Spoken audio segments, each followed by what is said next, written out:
करने के साथ साथ प्राथमिकता के आधार पर वैक्सीन कवरेज बढ़ाने पर दिया जोर।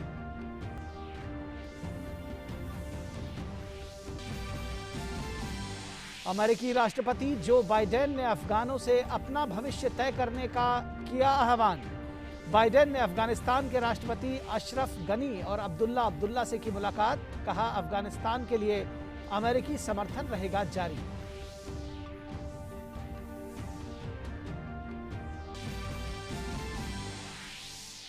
यूरो में आज से नॉकआउट दौर के मुकाबले होंगे शुरू। पहला मुकाबला वेल्स और डेनमार्क के बीच, जबकि दूसरे मैच में इटली और ऑस्ट्रिया आमने सामने।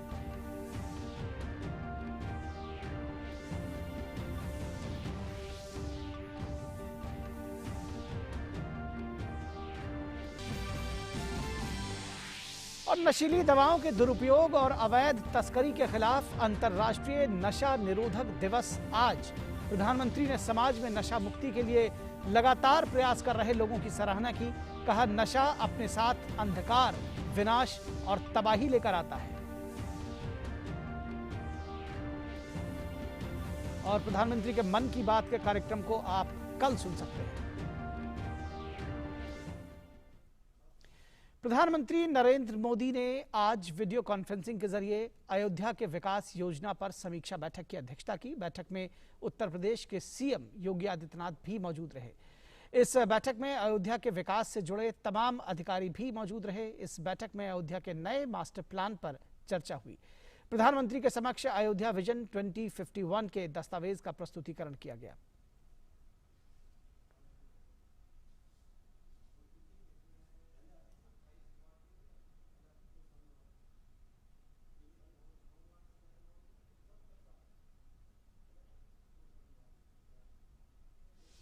और भाजपा के राष्ट्रीय अध्यक्ष जेपी नड्डा ने आज भाजपा मुख्यालय में पार्टी के वरिष्ठ पदाधिकारियों की बैठक बुलाई है।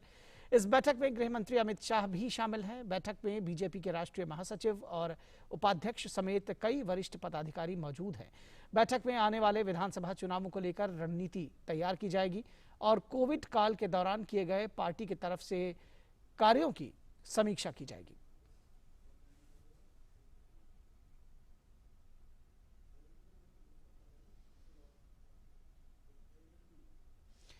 और देश में कोरोना के खिलाफ जंग जारी है। पिछले 24 घंटे के दौरान देश में 48,000 से अधिक नए मामले सामने आए हैं।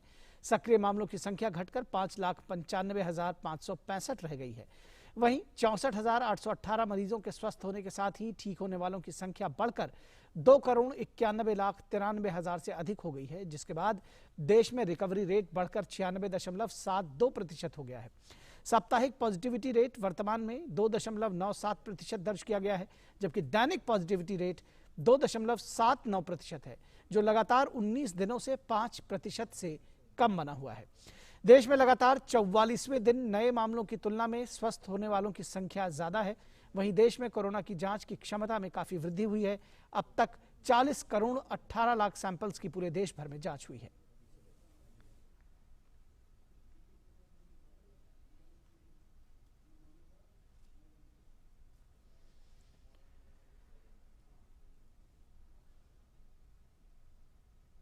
और कोरोना के खिलाफ टीकाकरण अभियान में भारत तेजी से आगे बढ़ रहा है। केंद्रीय स्वास्थ्य एवं परिवार कल्याण मंत्रालय के मुताबिक देश में अब तक 31 करोड़ 50,45,000 से अधिक कोविड टीकों की खुराक दी गई। वहीं पिछले 24 घंटों में 61,19,000 से अधिक टीके लगाए गए।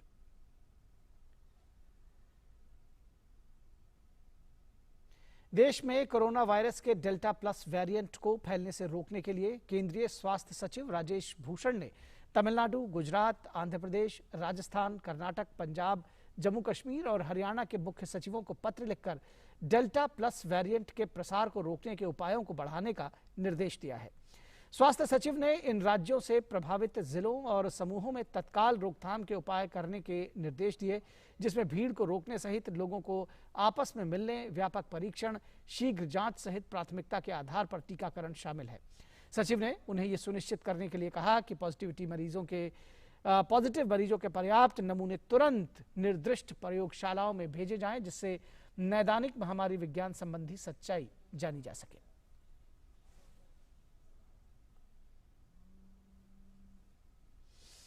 और हिमाचल प्रदेश में कोरोना वायरस के मामले जहां कम हुए हैं, वहीं अच्छी खबर यह भी है कि प्रदेश की 49% आबादी को कोरोना की वैक्सीन लग चुकी है।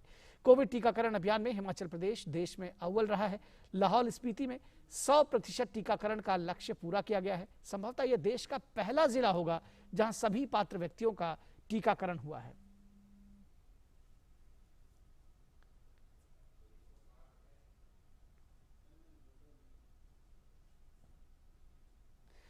असम सरकार ने कामरूप जिले में लॉकडाउन के समय में शाम 4 बजे तक की ढील दी है। इस संबंध में नया आदेश जारी कर दिया गया है।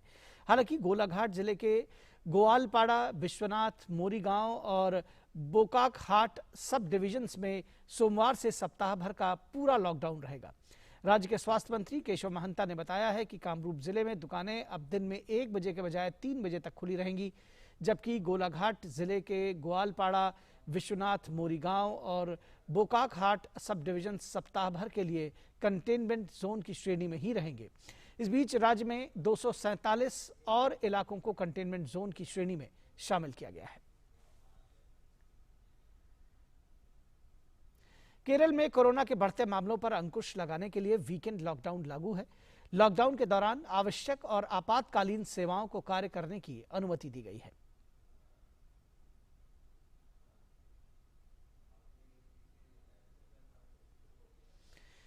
और खबर तमिलनाडु से, जहां सरकार ने कुछ ढील के साथ लॉकडाउन को 5 जुलाई तक के लिए बढ़ा दिया है। राज्य सरकार की ओर से जारी किए गए आदेश में कहा गया है कि चेन्नई, कांचीपुरम, चेंगलपट्टू, तिरुवल्लूर के सभी 4 जिलों में निजी कंपनियां 100% कर्मचारियों के साथ काम कर सकती हैं। वहीं शॉपिंग कॉम्प्लेक्सेस और मॉल्स 50% क्षमता के साथ खोलने की इजाजत दी गई है।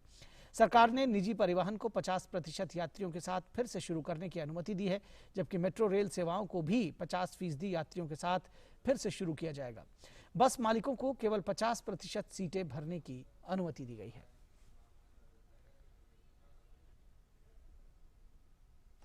हर साल आज के दिन अंतर्राष्ट्रीय नशा निरोधक दिवस मनाया जाता है। यह दिन नशीली दवाओं के दुरुपयोग को समाप्त करने और उनकी अवैध तस्करी को रोकने के प्रति समर्पित है।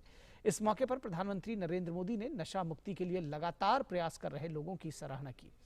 पीएम ने कहा कि जो लोग हमारे समाज से नशीले पदार्थों के खतरे को खत्म करने के लिए जमीनी स्तर पर काम कर रहे हैं, उनकी मैं सराहना करता हूं। उन्होंने कहा कि इस तरह का हर प्रयास बहुत मायने रखता है। पीएम मोदी ने सभी लोगों से नशा मुक्त भारत बनाने का आह्वान किया।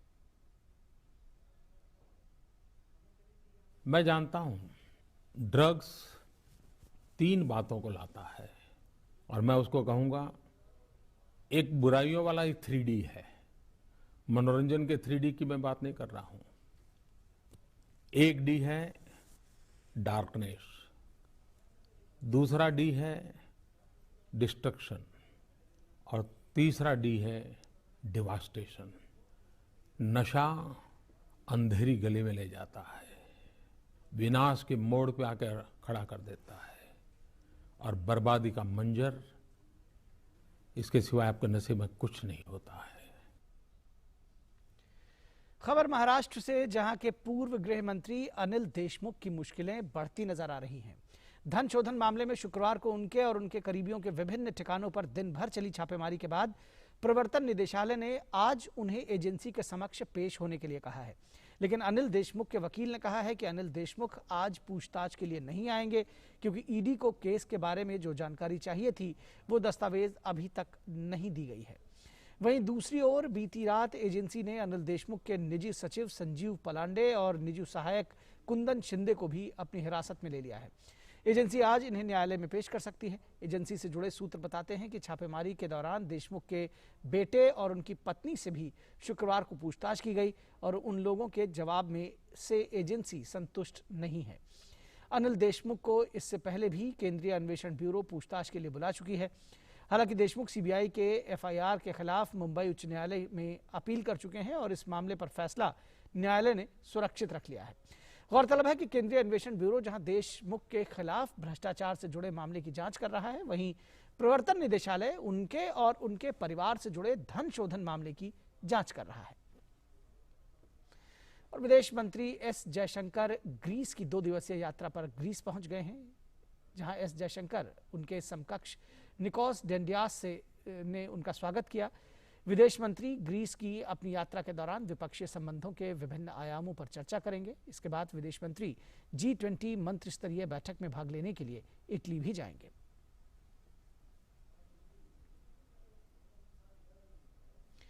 और पाकिस्तान को एक बार फिर से बड़ा झटका लगा है। पाकिस्तान को ग्रे लिस्ट में बरकरार रखने का फैसला किया गया है। FATF यानी मनी लॉन्ड्रिंग और आतंकी फंडिंग पर निगरानी रखने वाली एक वैश्विक संस्था ने पाकिस्तान को बीते 3 साल से इसकी ग्रे लिस्ट में बनाए रखा है। इसका मतलब यह है कि पाकिस्तान में पैसे का इस्तेमाल आतंकियों की फंडिंग के लिए किया जाता है। किसी देश के ग्रे लिस्ट में शामिल होने से उसकी विदेशी निवेश के प्रवाह पर प्रभाव पड़ता है, जिससे उस देश की अर्थव्यवस्था को नुकसान पहुंचना लाजिमी है। पाकिस्तान को ग्रे लिस्ट में जून 2018 में डाला गया था। पाकिस्तान को ये एक बहुत बड़ा झटका फिर से लगा है और ग्रे लिस्ट में उसको बरकरार रखने का फैसला किया गया है। और भारत ने सीरिया में बाहरी तत्वों की भागीदारी पर चिंता व्यक्त की है, जिसके कारण वहां आतंकवाद में वृद्धि हुई है। संयुक्त राष्ट्र सुरक्षा परिषद में विदेश मंत्रालय के संयुक्त सचिव प्रकाश गुप्ता ने कहा है कि क्षेत्र की दीर्घकालिक सुरक्षा और स्थिरता से सीरिया की संप्रभुता और क्षेत्रीय अखंडता को संरक्षित किया जा सकता है। उन्होंने कहा कि संयुक्त राष्ट्र के नेतृत्व वाले राजनीतिक ट्रैक को आगे बढ़ाने के लिए हमें संघर्ष में सभी प्रमुख हितधारकों के सहयोग की जरूरत है। संयुक्त सचिव प्रकाश गुप्ता ने सभी पक्षों से अप्रैल में सीरिया के लिए विशेष दूत गिर ओ पेडरसन द्वारा प्रस्तुत किए गए ब्रिजिंग प्रस्ताव पर चर्चा में शामिल होने का आह्वान किया है। और राजधानी दिल्ली में तीसरी लहर की तैयारी के लिए दिल्ली पुलिस प्रशिक्षु युवाओं की फौज तैयार कर रही है, ताकि समय पर लोगों की सहायता की जा सके। 10,000 युवाओं को जोड़ते हुए पुलिस आयुक्त SN श्रीवास्तव ने दिल्ली के चितरंजन पार्क पुलिस स्टेशन में एक advance Covid care training simulation lab का उद्घाटन किया। इस मौके पर युवाओं को रोजगार देने की दृष्टि से एक पोर्टल की भी शुरुआत की गई है।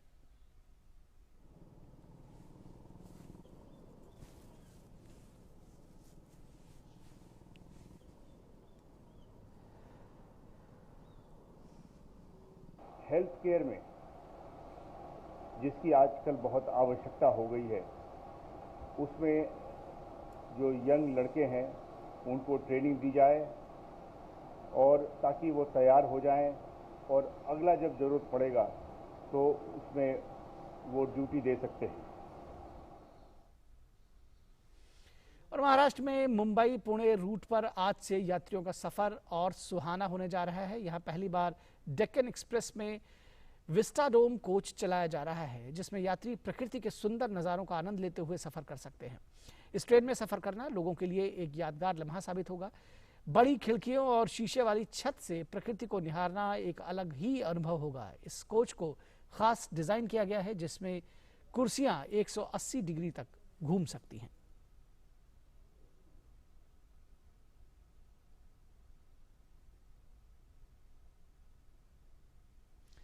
और इस वक्त कोरोना वायरस के कारण बच्चों की ऑनलाइन क्लासेस चल रही हैं, जिससे कि लॉकडाउन के कारण बच्चों की पढ़ाई पर इसका विपरीत असर न पड़े।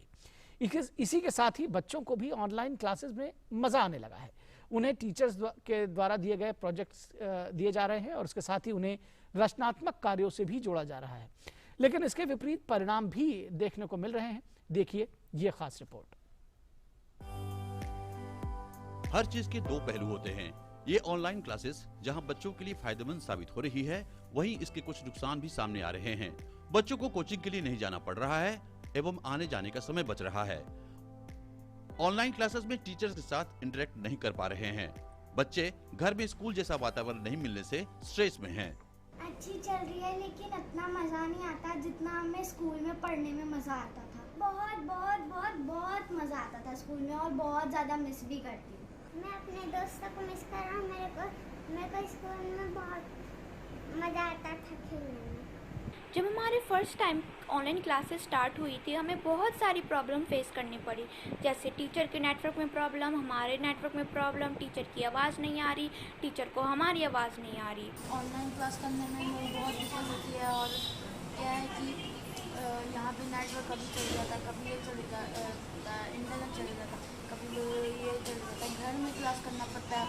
हम लोग स्कूल भी नहीं जा पा रहे हैं, 1-1.5 साल हो गए। ऑफलाइन क्लासेस में ये होती है कि हम लोग को बीच में ब्रेक मिलता है अपने दोस्तों के साथ खेलने के लिए, और टीचर का ना वॉइस ब्रेक ना कुछ, वो हमारे सामने कह सकती है, जो भी उनको कहना होता है वो ब्लैक बोर्ड में लिख सकती है। मनोचिकित्सकों का मानना है कि माता पिता को चाहिए कि अधिक से अधिक समय अपने बच्चों को दें। बच्चों में सकारात्मक भाव बना रहे, इसलिए लॉकडाउन के जल्द समाप्त होने की बात कहकर उन्हें समझाएं। ऑनलाइन स्कूलिंग करने के लिए बहुत एक्नॉलेजमेंट या शाबाशी देनी चाहिए, क्योंकि ये मोडालिटी इजी नहीं है। ऑनलाइन स्कूलिंग इजी नहीं है, उसके बहुत सारे इम्पैक्ट्स होते हैं, बट बच्चे फिर भी कर रहे हैं घर में ही बैठे हुए। तो प्लीज अपने बच्चों को एक्नॉलेज करिए, ज्यादा प्रेशराइज ना करें। जब शुरुआत में स्कूल बंद हुए तब ना तो यह पता था कि कैसे पढ़ाना है और न ही स्कूलों के पास संसाधन थे। शिक्षक भी ऑनलाइन शिक्षा देने के लिए प्रशिक्षित नहीं थे, लेकिन आज इन समस्याओं से पार पाने का प्रयास संस्थान का प्रबंधन कर पाने में सक्षम हो पा रहा है। Kumar Alok, DD news, Delhi. और अनाजों की सरकारी खरीद ने अभी तक का सबसे बड़ा रिकॉर्ड बनाया है। एमएसपी पर होने वाली खरीद का न केवल नया रिकॉर्ड बना है, बल्कि पंजाब में पहली बार किसानों के खातों में सीधे पैसा भी भेजा जा रहा है। केवल गेहूं की ही सरकारी खरीद से अब तक 49 लाख किसानों को सीधा फायदा मिला है।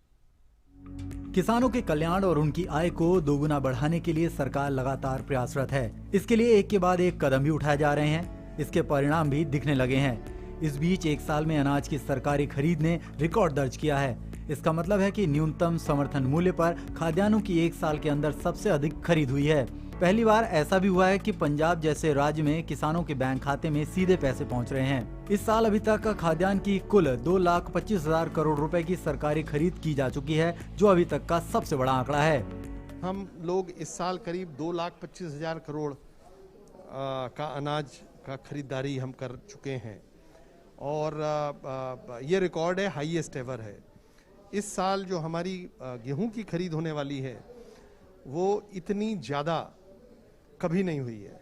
पिछले साल हमने 379 लाख मीट्रिक टन प्रोक्योर किया था, और इस बार हम 435 लाख मीट्रिक टन प्रोक्योर करने वाले हैं, जो करीब 11% लास्ट ईयर जो हाईएस्ट था उससे भी ज़्यादा है। ना सिर्फ रिकॉर्ड खरीद हुई है, पहली बार ऐसा हुआ है कि इवन हरियाणा और पंजाब में भी खरीद का पैसा डायरेक्टली किसान के अकाउंट में गया है।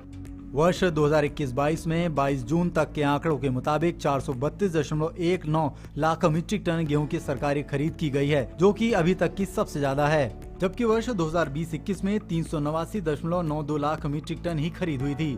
गेहूं की सरकारी खरीद से करीब 49 लाख किसानों को सीधा लाभ हुआ है, और कीमत के लिहाज से देखें तो करीब 85,357 करोड़ रुपए की रबी सत्र की सरकारी खरीद हो चुकी है।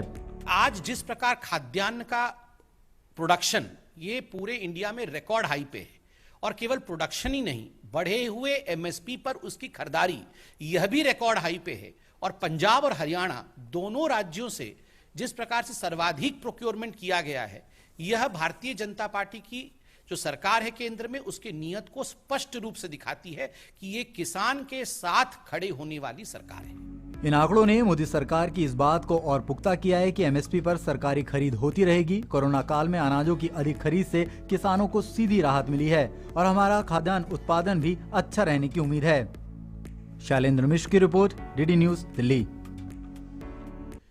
और भारत सरकार की जल संरक्षण से जुड़ी योजना कैच द रेन मुहिम को कृषि क्षेत्र उपयोगी बनाने के लिए राजस्थान के जोबनेर स्थित श्री कर्ण नरेंद्र कृषि विश्वविद्यालय ने राष्ट्रीय कृषि विकास योजना के तहत अरावली की पहाड़ी से बहने वाले वर्षा जल को संरक्षित करने के लिए प्रदेश का सबसे बड़ा फॉर्म पॉन्ड बनाया है। इस पॉन्ड में 11 करोड़ लीटर पानी संग्रहित हो सकेगा, जिसका उपयोग कृषि और अन्य कार्यों में होगा। पेश है हमारे संवाददाता ओपी यादव की यह खास रिपोर्ट।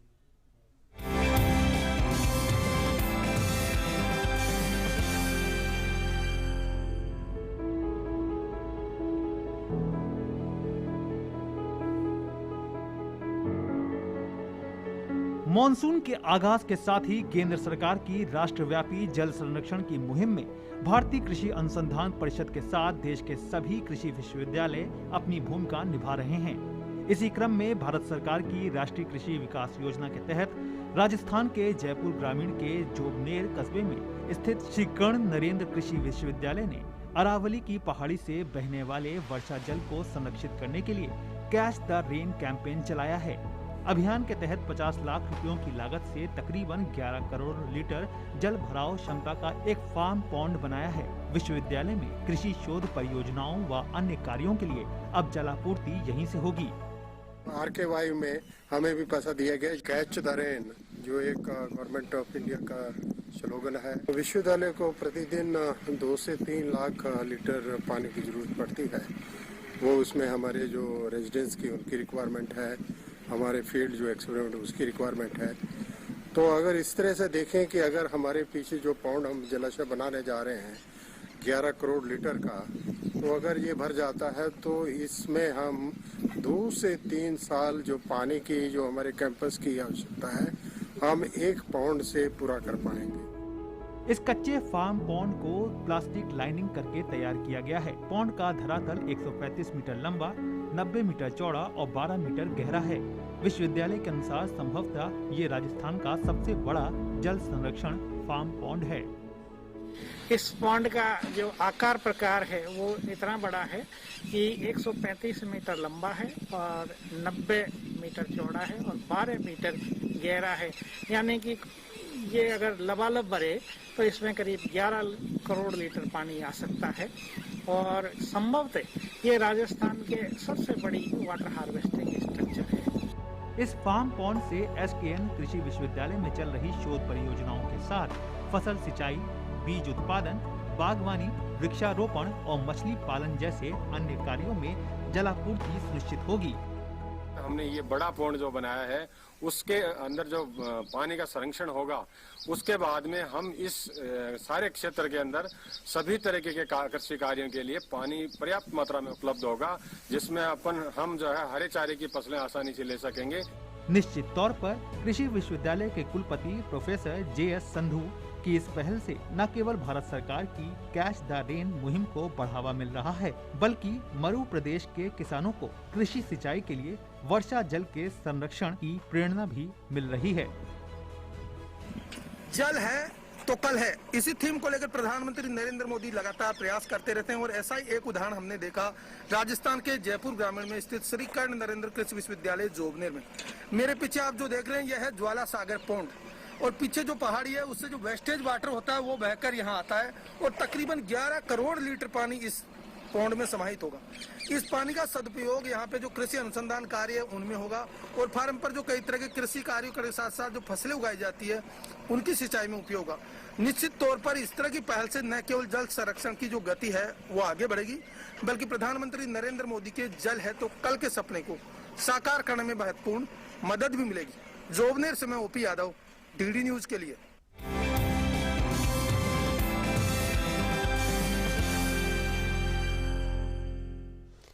अमेरिकी राष्ट्रपति जो बाइडेन ने अफगानिस्तान के राष्ट्रपति अशरफ गनी और उनके पूर्व राजनीतिक प्रतिद्वंदी अब्दुल्ला अब्दुल्ला से शुक्रवार को मुलाकात की।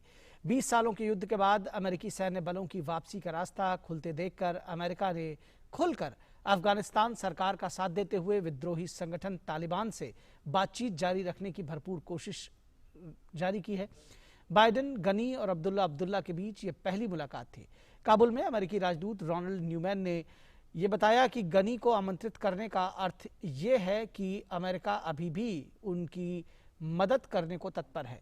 पेरिस में अमेरिकी विदेश मंत्री एंटनी ब्लिंकन ने कहा कि अमेरिका इस बात का आकलन कर रहा है कि क्या तालिबान अफगानिस्तान में संघर्ष को खत्म करने के लिए तत्पर है।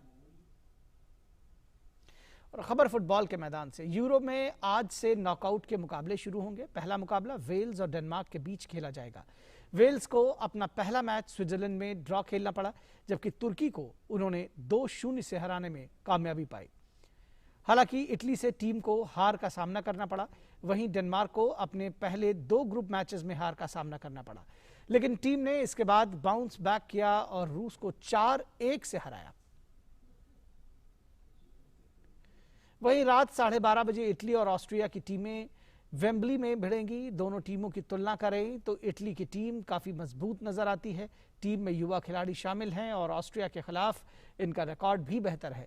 दोनों के बीच 35 मुकाबले अब तक हुए हैं, जिनमें 16 मैच इटली ने जीते हैं। तो इस बुलेटिन में बस इतना ही। इजाजत दीजिए। नमस्कार।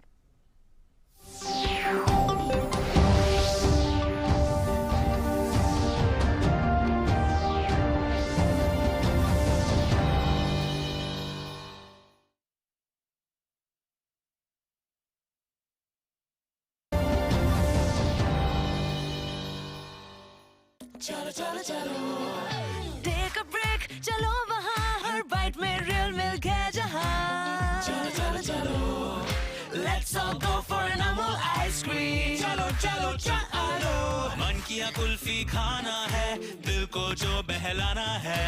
Let's all go for an Amul ice cream. Chocolate, rajbhog, dry fruits, mango, go go go. Let's all go for an Amul ice cream. Real milk, real ice cream. बाढ़ एक प्राकृतिक आपदा है जो कभी भी आ सकती है। डरे नहीं, बस जरूरत है उसकी आहट को समझने की और सावधानी रखने की। बारिश के समय रेडियो, टीवी, न्यूज़पेपर के द्वारा जानकारी लेते रहें। अफवाहों पर ध्यान न दें, विचलित न हो, केवल सतर्क रहें। अपने मोबाइल को चार्ज रखें, SMS का उपयोग करें जिससे बैटरी की लाइफ बचे। भारी बारिश के समय घर से बाहर न निकलें। अपने जरूरी सामान जैसे सूखे कपड़े, टॉर्च, खाने का सूखा सामान, पीने का पानी और प्राथमिक चिकित्सा सामग्री की किट तैयार रखें। जरूरी कागजात जैसे परिवार के सभी सदस्यों के पहचान पत्र वाटरप्रूफ बैग में रखें। गैस और बिजली की सप्लाई बंद कर दें। तैयारी में है समझदारी। NDMA द्वारा जनहित में जारी।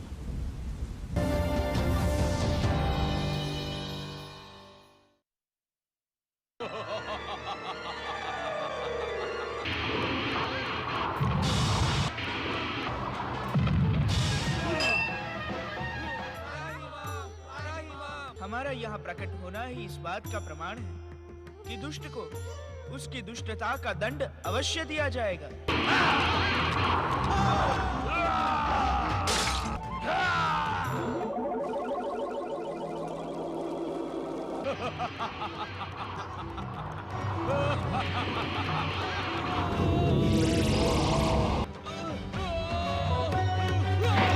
बोलिए श्री महागणेश की जय।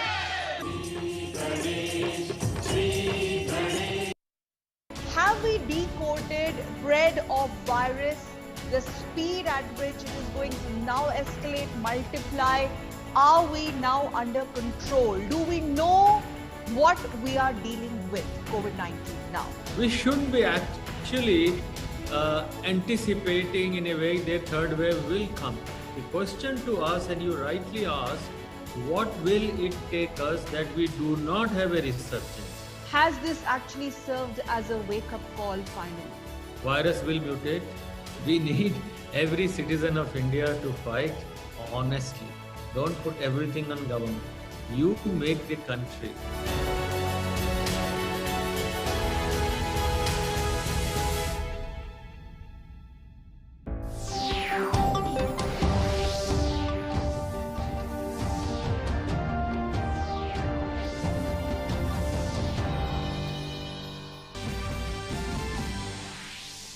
प्रधानमंत्री नरेंद्र मोदी ने वीडियो कॉन्फ्रेंसिंग के जरिए अयोध्या विकास योजना पर समीक्षा बैठक की अध्यक्षता की। बैठक में उत्तर प्रदेश के मुख्यमंत्री योगी आदित्यनाथ भी रहे मौजूद। पीएम के समक्ष अयोध्या विजन 2051 के दस्तावेज का प्रस्तुतिकरण। भाजपा के राष्ट्रीय अध्यक्ष जेपी नड्डा की अध्यक्षता में पार्टी की नई दिल्ली में अहम बैठक जारी। गृह मंत्री अमित शाह सहित कई वरिष्ठ नेता मौजूद।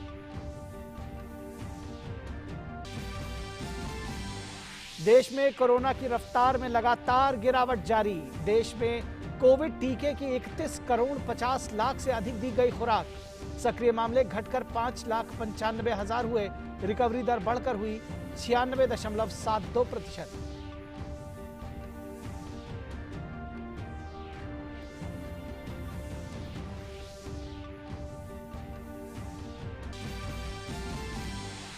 केंद्रीय स्वास्थ्य सचिव ने कोविड के डेल्टा प्लस वेरिएंट की रोकथाम के लिए 8 राज्यों और केंद्र शासित प्रदेशों को लिखा पत्र। वायरस के प्रसार को रोकने के लिए संपर्क ट्रेसिंग बढ़ाने, भीड़ रोकने, व्यापक परीक्षण करने के साथ साथ प्राथमिकता के आधार पर वैक्सीन कवरेज बढ़ाने पर दिया जोर।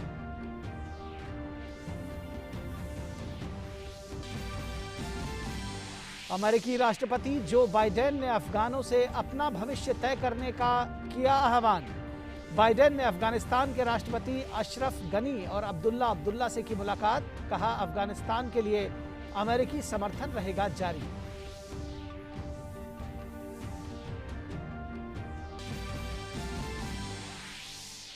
यूरो में आज से नॉकआउट दौर के मुकाबले होंगे शुरू। पहला मुकाबला वेल्स और डेनमार्क के बीच, जबकि दूसरे मैच में इटली और ऑस्ट्रिया आमने सामने।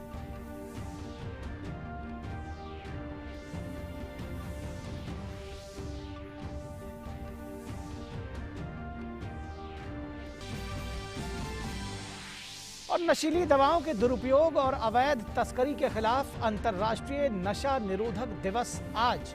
प्रधानमंत्री ने समाज में नशा मुक्ति के लिए लगातार प्रयास कर रहे लोगों की सराहना की। कहा, नशा अपने साथ अंधकार, विनाश और तबाही लेकर आता है। और प्रधानमंत्री के मन की बात के कार्यक्रम को आप कल सुन सकते हैं। प्रधानमंत्री नरेंद्र मोदी ने आज वीडियो कॉन्फ्रेंसिंग के जरिए अयोध्या के विकास योजना पर समीक्षा बैठक की अध्यक्षता की। बैठक में उत्तर प्रदेश के सीएम योगी आदित्यनाथ भी मौजूद रहे। इस बैठक में अयोध्या के विकास से जुड़े तमाम अधिकारी भी मौजूद रहे। इस बैठक में अयोध्या के नए मास्टर प्लान पर चर्चा हुई। प्रधानमंत्री के समक्ष अयोध्या विजन 2051 के दस्तावेज का प्रस्तुतिकरण किया गया।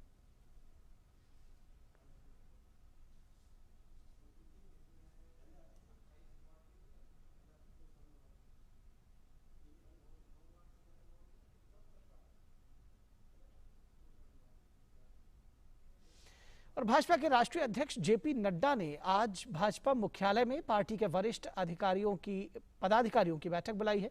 इस बैठक में गृह मंत्री अमित शाह भी शामिल हैं। बैठक में बीजेपी के राष्ट्रीय महासचिव और उपाध्यक्ष समेत कई वरिष्ठ पदाधिकारी मौजूद हैं। बैठक में आने वाले विधानसभा चुनावों को लेकर रणनीति तैयार की जाएगी और कोविड काल के दौरान किए गए पार्टी की तरफ से कार्यों की समीक्षा की जाएगी।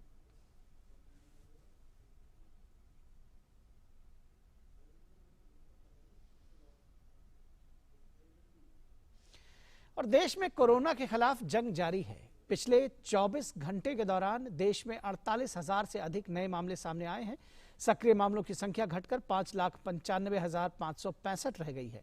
वहीं 64,818 मरीजों के स्वस्थ होने के साथ ही ठीक होने वालों की संख्या बढ़कर 2,91,93,000 से अधिक हो गई है, जिसके बाद देश में रिकवरी रेट बढ़कर 96.72% हो गया है। साप्ताहिक पॉजिटिविटी रेट वर्तमान में 2.97% दर्ज किया गया है, जबकि दैनिक पॉजिटिविटी रेट 2.79% है, जो लगातार 19 दिनों से 5% से कम बना हुआ है। देश में लगातार 44वें दिन नए मामलों की तुलना में स्वस्थ होने वालों की संख्या ज्यादा है। वहीं देश में कोरोना की जांच की क्षमता में काफी वृद्धि हुई है।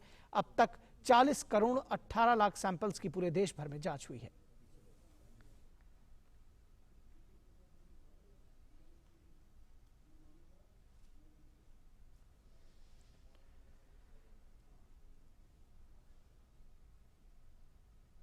और कोरोना के खिलाफ टीकाकरण अभियान में भारत तेजी से आगे बढ़ रहा है। केंद्रीय स्वास्थ्य एवं परिवार कल्याण मंत्रालय के मुताबिक देश में अब तक 31,50,45,000 से अधिक कोविड टीकों की खुराक दी गई। वहीं पिछले 24 घंटों में 61,19,000 से अधिक टीके लगाए गए।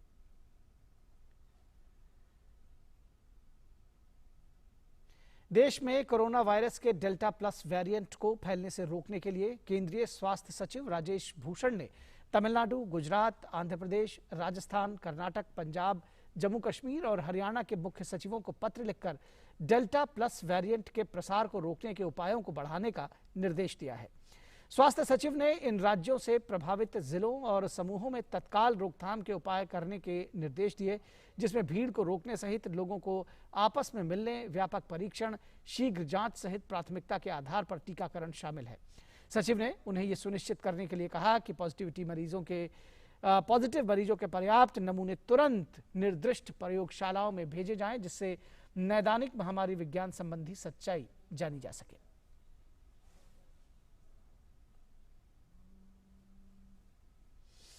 और हिमाचल प्रदेश में कोरोना वायरस के मामले जहां कम हुए हैं, वहीं अच्छी खबर यह भी है कि प्रदेश की 49% आबादी को कोरोना की वैक्सीन लग चुकी है।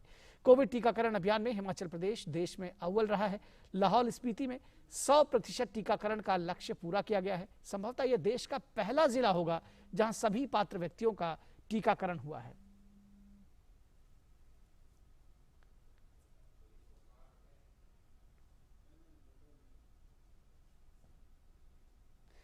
असम सरकार ने कामरूप जिले में लॉकडाउन के समय में शाम 4 बजे तक की ढील दी है। इस संबंध में नया आदेश जारी कर दिया गया है।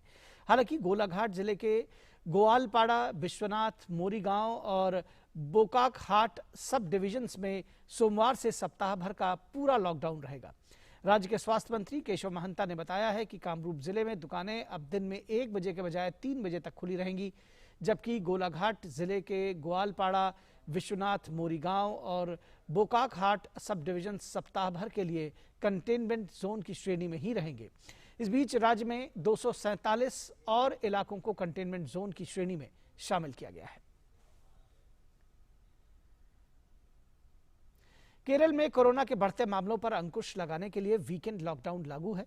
लॉकडाउन के दौरान आवश्यक और आपातकालीन सेवाओं को कार्य करने की अनुमति दी गई है।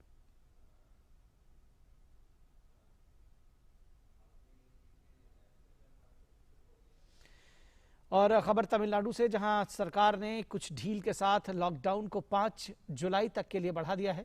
राज्य सरकार की ओर से जारी किए गए आदेश में कहा गया है कि चेन्नई, कांचीपुरम, चेंगलपट्टू, तिरुवल्लूर के सभी 4 जिलों में निजी कंपनियां 100% कर्मचारियों के साथ काम कर सकती हैं। वहीं शॉपिंग कॉम्प्लेक्सेस और मॉल्स 50% क्षमता के साथ खोलने की इजाजत दी गई है। सरकार ने निजी परिवहन को 50% यात्रियों के साथ फिर से शुरू करने की अनुमति दी है, जबकि मेट्रो रेल सेवाओं को भी 50% यात्रियों के साथ फिर से शुरू किया जाएगा। बस मालिकों को केवल 50% सीटें भरने की अनुमति दी गई है।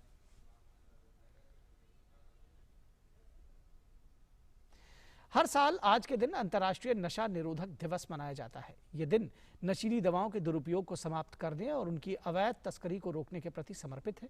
इस मौके पर प्रधानमंत्री नरेंद्र मोदी ने नशा मुक्ति के लिए लगातार प्रयास कर रहे लोगों की सराहना की। पीएम ने कहा कि जो लोग हमारे समाज से नशीले पदार्थों के खतरे को खत्म करने के लिए जमीनी स्तर पर काम कर रहे हैं, उनकी मैं सराहना करता हूं। उन्होंने कहा कि इस तरह का हर प्रयास बहुत मायने रखता है। पीएम मोदी ने सभी लोगों से नशा मुक्त भारत बनाने का आह्वान किया। मैं जानता हूं ड्रग्स 3 बातों को लाता है और मैं उसको कहूंगा, एक बुराइयों वाला एक 3D है। मनोरंजन के 3D की मैं बात नहीं कर रहा हूं।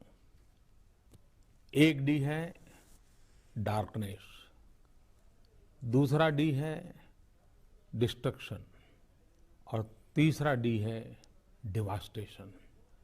नशा अंधेरी गली में ले जाता है, विनाश के मोड़ पे आकर खड़ा कर देता है और बर्बादी का मंजर, इसके सिवाय आपके नसीब में कुछ नहीं होता है। खबर महाराष्ट्र से, जहां के पूर्व गृह मंत्री अनिल देशमुख की मुश्किलें बढ़ती नजर आ रही हैं। धन शोधन मामले में शुक्रवार को उनके और उनके करीबियों के विभिन्न ठिकानों पर दिन भर चली छापेमारी के बाद प्रवर्तन निदेशालय ने आज उन्हें एजेंसी के समक्ष पेश होने के लिए कहा है। लेकिन अनिल देशमुख के वकील ने कहा है कि अनिल देशमुख आज पूछताछ के लिए नहीं आएंगे, क्योंकि ईडी को केस के बारे में जो जानकारी चाहिए थी वो दस्तावेज अभी तक नहीं दी गई है। वहीं दूसरी ओर बीती रात एजेंसी ने अनिल देशमुख के निजी सचिव संजीव पलांडे और निजी सहायक कुंदन शिंदे को भी अपनी हिरासत में ले लिया है।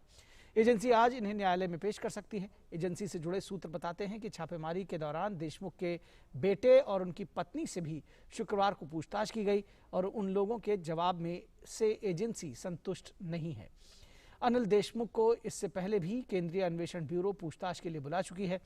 हालांकि देशमुख सीबीआई के एफआईआर के खिलाफ मुंबई उच्च न्यायालय में अपील कर चुके हैं और इस मामले पर फैसला न्यायालय ने सुरक्षित रख लिया है। गौरतलब है कि केंद्रीय अन्वेषण ब्यूरो जहां देशमुख के खिलाफ भ्रष्टाचार से जुड़े मामले की जांच कर रहा है, वहीं प्रवर्तन निदेशालय उनके और उनके परिवार से जुड़े धन शोधन मामले की जांच कर रहा है। और विदेश मंत्री एस जयशंकर ग्रीस की 2 दिवसीय यात्रा पर ग्रीस पहुंच गए हैं, जहां एस जयशंकर उनके समकक्ष निकोस डेंडियास ने उनका स्वागत किया। विदेश मंत्री ग्रीस की अपनी यात्रा के दौरान द्विपक्षीय संबंधों के विभिन्न आयामों पर चर्चा करेंगे। इसके बाद विदेश मंत्री G20 मंत्री स्तरीय बैठक में भाग लेने के लिए इटली भी जाएंगे।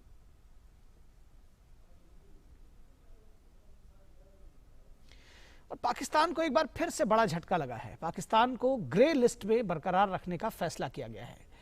FATF यानी मनी लॉन्ड्रिंग और आतंकी फंडिंग पर निगरानी रखने वाली एक वैश्विक संस्था ने पाकिस्तान को बीते 3 साल से इसकी ग्रे लिस्ट में बनाए रखा है।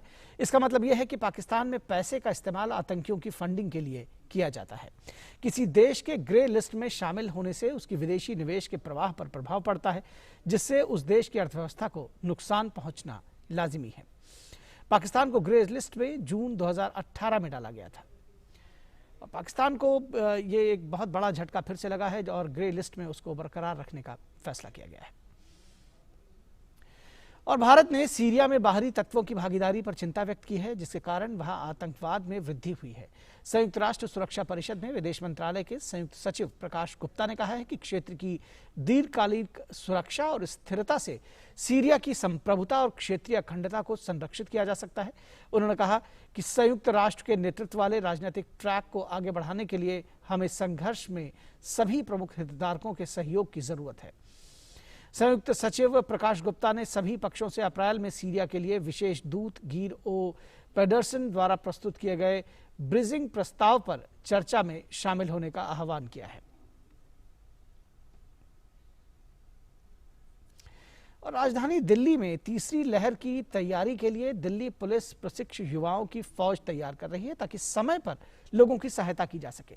10,000 युवाओं को जोड़ते हुए पुलिस आयुक्त SN श्रीवास्तव ने दिल्ली के चितरंजन पार्क पुलिस स्टेशन में एक advance Covid care training simulation lab का उद्घाटन किया। इस मौके पर युवाओं को रोजगार देने की दृष्टि से एक पोर्टल की भी शुरुआत की गई है।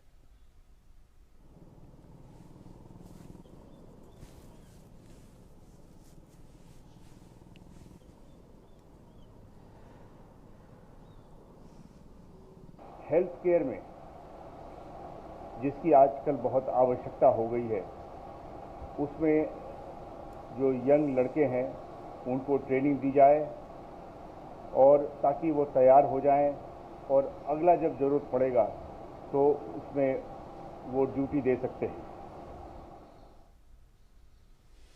और महाराष्ट्र में मुंबई पुणे रूट पर आज से यात्रियों का सफर और सुहाना होने जा रहा है। यहाँ पहली बार डेक्कन एक्सप्रेस में विस्टाडोम कोच चलाया जा रहा है, जिसमें यात्री प्रकृति के सुंदर नज़ारों का आनंद लेते हुए सफर कर सकते हैं।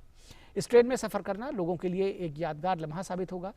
बड़ी खिड़कियों और शीशे वाली छत से प्रकृति को निहारना एक अलग ही अनुभव होगा। इस कोच को खास डिजाइन किया गया है, जिसमें कुर्सियां 180 डिग्री तक घूम सकती हैं।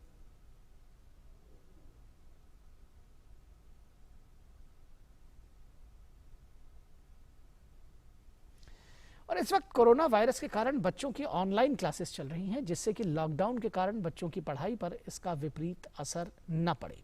इसी के साथ ही बच्चों को भी ऑनलाइन क्लासेस में मजा आने लगा है। उन्हें टीचर्स के द्वारा दिए गए प्रोजेक्ट्स दिए जा रहे हैं और उसके साथ ही उन्हें रचनात्मक कार्यों से भी जोड़ा जा रहा है। लेकिन इसके विपरीत परिणाम भी देखने को मिल रहे हैं। देखिए ये खास रिपोर्ट। हर चीज के दो पहलू होते हैं। ये ऑनलाइन क्लासेस जहां बच्चों के लिए फायदेमंद साबित हो रही है, वहीं इसके कुछ नुकसान भी सामने आ रहे हैं। बच्चों को कोचिंग के लिए नहीं जाना पड़ रहा है एवं आने जाने का समय बच रहा है। ऑनलाइन क्लासेस में टीचर्स के साथ इंटरेक्ट नहीं कर पा रहे हैं। बच्चे घर में स्कूल जैसा वातावरण नहीं मिलने से स्ट्रेस में हैं। अच्छी चल रही है, लेकिन इतना मजा नहीं आता जितना हमें स्कूल में पढ़ने में मजा आता था। बहुत बहुत बहुत बहुत मजा आता था स्कूल में और बहुत ज्यादा मिस भी करती हूँ। मैं अपने दोस्तों को मिस कर रहा हूँ। मेरे को स्कूल में बहुत मजा आता था खेलने में। जब हमारे first time online classes start हुई थी, हमें बहुत सारी प्रॉब्लम फेस करनी पड़ी, जैसे टीचर के नेटवर्क में प्रॉब्लम, हमारे नेटवर्क में प्रॉब्लम, टीचर की आवाज़ नहीं आ रही, टीचर को हमारी आवाज़ नहीं आ रही। ऑनलाइन क्लास करने में मुझे बहुत दिक्कत होती है और क्या है कि यहाँ पे नेटवर्क कभी चल जाता, कभी ये चल जाता, इंटरनेट चल जाता, कभी ये चल जाता। घर में क्लास करना पड़ता है। हम लोग स्कूल भी नहीं जा पा रहे हैं, 1-1.5 साल हो गए। ऑफलाइन क्लासेस में ये होती है कि हम लोग को बीच में ब्रेक मिलता है अपने दोस्तों के साथ खेलने के लिए, और टीचर का ना वॉइस ब्रेकिंग ना कुछ, वो हमारे सामने कह सकती है, जो भी उनको कहना होता है वो ब्लैक बोर्ड में लिख सकती है। मनोचिकित्सकों का मानना है कि माता पिता को चाहिए कि अधिक से अधिक समय अपने बच्चों को दें। बच्चों में सकारात्मक भाव बना रहे, इसलिए लॉकडाउन के जल्द समाप्त होने की बात कहकर उन्हें समझाएं। ऑनलाइन स्कूलिंग करने के लिए बहुत एक्नॉलेजमेंट या शाबाशी देनी चाहिए, क्योंकि ये मोडालिटी इजी नहीं है। ऑनलाइन स्कूलिंग इजी नहीं है, उसके बहुत सारे इम्पैक्ट्स होते हैं, बट बच्चे फिर भी कर रहे हैं घर में ही बैठे हुए। तो प्लीज अपने बच्चों को एक्नॉलेज करिए, ज्यादा प्रेशराइज ना करें। जब शुरुआत में स्कूल बंद हुए तब ना तो यह पता था कि कैसे पढ़ाना है और न ही स्कूलों के पास संसाधन थे। शिक्षक भी ऑनलाइन शिक्षा देने के लिए प्रशिक्षित नहीं थे, लेकिन आज इन समस्याओं से पार पाने का प्रयास संस्थान का प्रबंधन कर पाने में सक्षम हो पा रहा है। Kumar Alok, DD news, Delhi. और अनाजों की सरकारी खरीद ने अभी तक का सबसे बड़ा रिकॉर्ड बनाया है। एमएसपी पर होने वाली खरीद का न केवल नया रिकॉर्ड बना है, बल्कि पंजाब में पहली बार किसानों के खातों में सीधे पैसा भी भेजा जा रहा है। केवल गेहूं की ही सरकारी खरीद से अब तक 49 लाख किसानों को सीधा फायदा मिला है। किसानों के कल्याण और उनकी आय को दोगुना बढ़ाने के लिए सरकार लगातार प्रयासरत है। इसके लिए एक के बाद एक कदम भी उठाए जा रहे हैं। इसके परिणाम भी दिखने लगे हैं। इस बीच एक साल में अनाज की सरकारी खरीद ने रिकॉर्ड दर्ज किया है।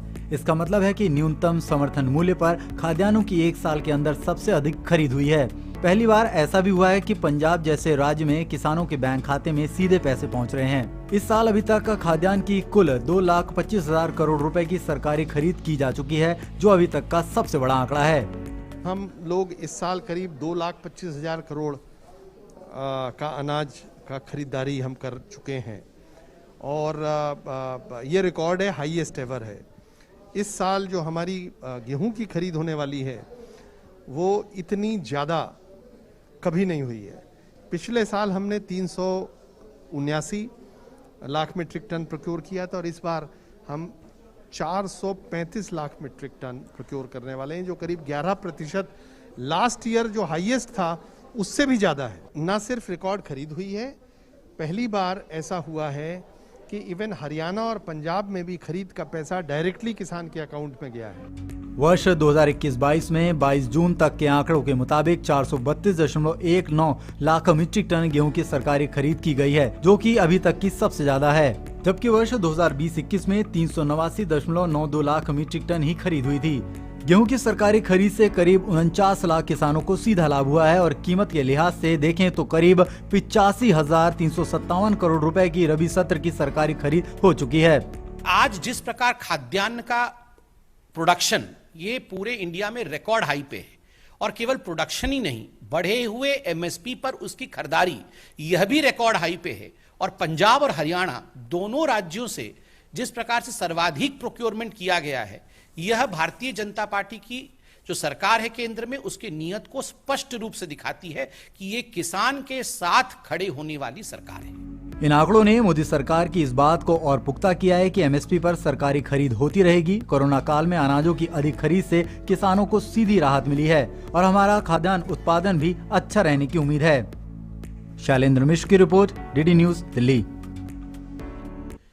और भारत सरकार की जल संरक्षण से जुड़ी योजना कैच द रेन मुहिम को कृषि क्षेत्र उपयोगी बनाने के लिए राजस्थान के जोबनेर स्थित श्री कर्ण नरेंद्र कृषि विश्वविद्यालय ने राष्ट्रीय कृषि विकास योजना के तहत अरावली की पहाड़ी से बहने वाले वर्षा जल को संरक्षित करने के लिए प्रदेश का सबसे बड़ा फॉर्म पॉन्ड बनाया है।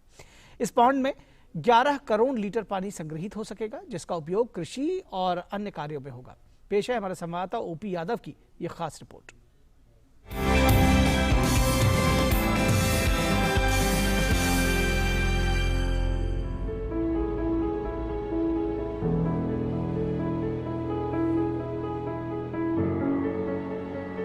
मॉनसून के आगाज के साथ ही केंद्र सरकार की राष्ट्रव्यापी जल संरक्षण की मुहिम में भारतीय कृषि अनुसंधान परिषद के साथ देश के सभी कृषि विश्वविद्यालय अपनी भूमिका निभा रहे हैं। इसी क्रम में भारत सरकार की राष्ट्रीय कृषि विकास योजना के तहत राजस्थान के जयपुर ग्रामीण के जोबनेर कस्बे में स्थित श्री कर्ण नरेंद्र कृषि विश्वविद्यालय ने अरावली की पहाड़ी से बहने वाले वर्षा जल को संरक्षित करने के लिए कैच द रेन कैंपेन चलाया है। अभियान के तहत 50 लाख रुपयों की लागत से तकरीबन 11 करोड़ लीटर जल भराव क्षमता का एक फार्म पॉन्ड बनाया है। विश्वविद्यालय में कृषि शोध परियोजनाओं व अन्य कार्यों के लिए अब जलापूर्ति यहीं से होगी। RKY में हमें भी पैसा दिया गया। कैच द रेन जो एक गवर्नमेंट ऑफ इंडिया का स्लोगन है। विश्वविद्यालय को प्रतिदिन 2 से 3 लाख लीटर पानी की जरूरत पड़ती है। वो उसमें हमारे जो रेजिडेंट्स की उनकी रिक्वायरमेंट है, हमारे फील्ड जो एक्सपेरिमेंट उसकी रिक्वायरमेंट है। तो अगर इस तरह से देखें कि अगर हमारे पीछे जो पौंड हम जलाशय बनाने जा रहे हैं 11 करोड़ लीटर का, तो अगर ये भर जाता है तो इसमें हम 2 से 3 साल जो पानी की जो हमारे कैंपस की आवश्यकता है हम 1 पौंड से पूरा कर पाएंगे। इस कच्चे फार्म पॉन्ड को प्लास्टिक लाइनिंग करके तैयार किया गया है। पॉन्ड का धरातल 135 मीटर लंबा, 90 मीटर चौड़ा और 12 मीटर गहरा है। विश्वविद्यालय के अनुसार संभवतः ये राजस्थान का सबसे बड़ा जल संरक्षण फार्म पॉन्ड है। इस पॉन्ड का जो आकार प्रकार है वो इतना बड़ा है कि 135 मीटर लंबा है और 90 मीटर चौड़ा है और 12 मीटर गहरा है। यानी कि ये अगर लबालब भरे तो इसमें करीब 11 करोड़ लीटर पानी आ सकता है और संभवतः ये राजस्थान के सबसे बड़ी वाटर हार्वेस्टिंग स्ट्रक्चर है। इस फार्म पॉन्ड से SKN कृषि विश्वविद्यालय में चल रही शोध परियोजनाओं के साथ फसल सिंचाई, बीज उत्पादन, बागवानी, वृक्षारोपण और मछली पालन जैसे अन्य कार्यों में जलापूर्ति सुनिश्चित होगी। हमने ये बड़ा पॉन्ड जो बनाया है उसके अंदर जो पानी का संरक्षण होगा, उसके बाद में हम इस सारे क्षेत्र के अंदर सभी तरीके के कृषि कार्यों के लिए पानी पर्याप्त मात्रा में उपलब्ध होगा, जिसमें हम जो है हरे चारे की फसलें आसानी से ले सकेंगे। निश्चित तौर पर कृषि विश्वविद्यालय के कुलपति प्रोफेसर JS संधू की इस पहल से न केवल भारत सरकार की कैच द रेन मुहिम को बढ़ावा मिल रहा है, बल्कि मरु प्रदेश के किसानों को कृषि सिंचाई के लिए वर्षा जल के संरक्षण की प्रेरणा भी मिल रही है। जल है तो कल है, इसी थीम को लेकर प्रधानमंत्री नरेंद्र मोदी लगातार प्रयास करते रहते हैं और ऐसा ही एक उदाहरण हमने देखा राजस्थान के जयपुर ग्रामीण में स्थित श्री कर्ण नरेंद्र कृषि विश्वविद्यालय जोबनेर में। मेरे पीछे आप जो देख रहे हैं यह है ज्वाला सागर पौंड और पीछे जो पहाड़ी है उससे जो वेस्टेज वाटर होता है वो बहकर यहाँ आता है और तकरीबन 11 करोड़ लीटर पानी इस पौंड में समाहित होगा। इस पानी का सदुपयोग यहाँ पे जो कृषि अनुसंधान कार्य है उनमें होगा और फार्म पर जो कई तरह के कृषि कार्यों के साथ साथ जो फसलें उगाई जाती है उनकी सिंचाई में उपयोग होगा। निश्चित तौर पर इस तरह की पहल से न केवल जल संरक्षण की जो गति है वो आगे बढ़ेगी, बल्कि प्रधानमंत्री नरेंद्र मोदी के जल है तो कल के सपने को साकार करने में महत्वपूर्ण मदद भी मिलेगी। जोबनेर से मैं OP यादव, DD न्यूज के लिए।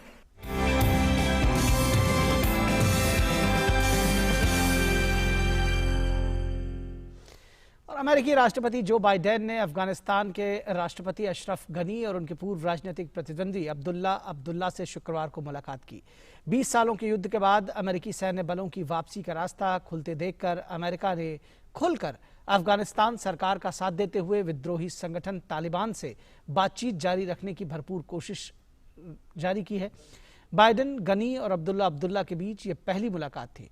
काबुल में अमेरिकी राजदूत रोनाल्ड न्यूमैन ने ये बताया कि गनी को आमंत्रित करने का अर्थ ये है कि अमेरिका अभी भी उनकी मदद करने को तत्पर है।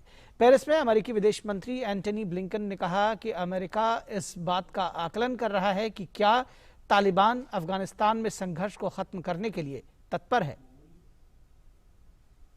और खबर फुटबॉल के मैदान से। यूरो में आज से नॉकआउट के मुकाबले शुरू होंगे। पहला मुकाबला वेल्स और डेनमार्क के बीच खेला जाएगा। वेल्स को अपना पहला मैच स्विट्जरलैंड में ड्रॉ खेलना पड़ा, जबकि तुर्की को उन्होंने 2-0 से हराने में कामयाबी पाई। हालांकि इटली से टीम को हार का सामना करना पड़ा। वहीं डेनमार्क को अपने पहले 2 ग्रुप मैचेस में हार का सामना करना पड़ा, लेकिन टीम ने इसके बाद बाउंस बैक किया और रूस को 4-1 से हराया। वहीं रात 12:30 बजे इटली और ऑस्ट्रिया की टीमें वेम्बली में भिड़ेंगी। दोनों टीमों की तुलना करें तो इटली की टीम काफ़ी मजबूत नजर आती है। टीम में युवा खिलाड़ी शामिल हैं और ऑस्ट्रिया के खिलाफ इनका रिकॉर्ड भी बेहतर है। दोनों के बीच 35 मुकाबले अब तक हुए हैं, जिनमें 16 मैच इटली ने जीते हैं। तो इस बुलेटिन में बस इतना ही। इजाजत दीजिए, नमस्कार।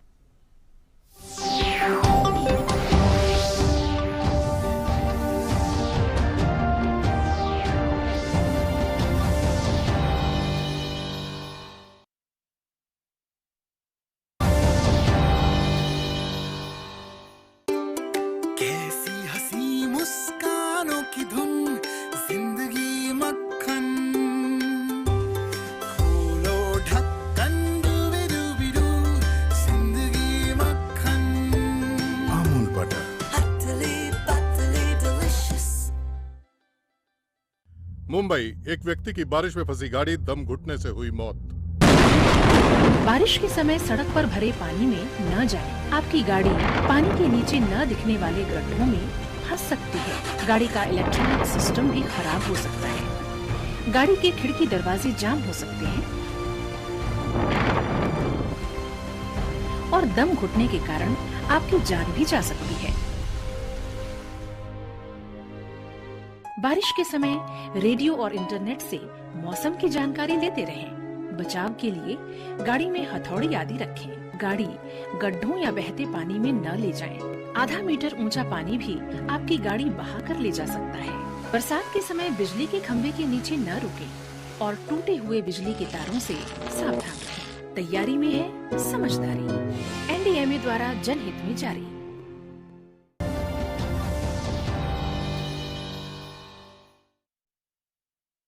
यथा राजा तथा प्रजाः।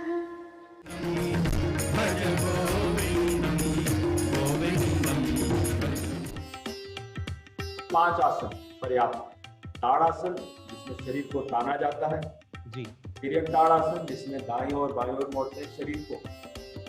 तीसरा है कटी चक्रासन जिसमें ट्विस्टिंग मूवमेंट लाया जाता है अपने मेरुदंड में। रोते हुए आते हैं सब, हंसता हुआ जो जाएगा।